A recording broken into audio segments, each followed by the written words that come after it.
Then ngayon, ito yung trade ko ngayon, iti-trade ko. So naglagay na ako ng limit order and take profit and stop loss. So ito yung prediction ko guys ngayong November 12, 2023. So diyan ang nilagay ko, then paangat yan, then pabagsak siya. Then para sa akin, baka dito siya banda, tapos aangat na siya guys. So yan yung prediction ko. So yung stop loss ko is 1.52%, then stop loss is 2.13. So nalagay ko na yan guys. So ito yung take profit. Kung manalo 69 dollars, then pag matalo 49 dollars guys. So that's it guys, yung trade natin, bias natin ngayong November 12. Hopefully tama naman at maka-take profit tayo. So yan yung update ko guys sa trade ko last November 8 na trade, then sa November 10 na trade. So that's it guys, thank you for watching and see you in my next trade guys.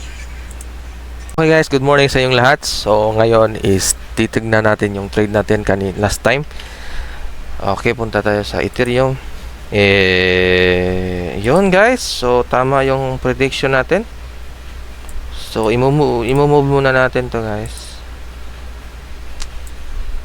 Yun, natipi talaga siya guys, no? Ayos talaga. So yun guys, so naglagay tayo ng limit order last November 12 Sunday, and yung prediction natin dito is nag-drawing tayo na pabagsak si market, then aangat din. So yan guys, yung prediction natin tama naman. So tagal siya na TP, maraming movement dito around this area. So pwede sana tayo kumita na malaki dito, pero hindi ako nag-TP. Naghintay talaga ako na ma-take yung take profit natin.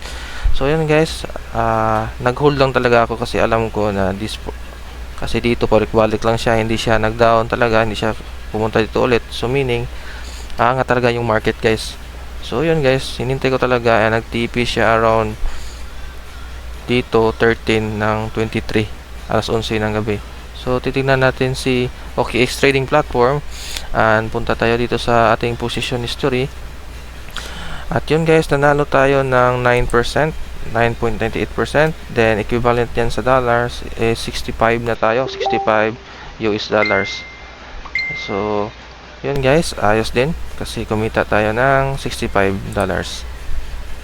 So yan yung update natin guys sa trade natin last November 12, and na-TP siya around alas 11 11:13.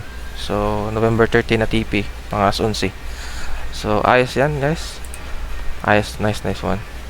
So yan lang guys, thank you for watching and see you in my next trade.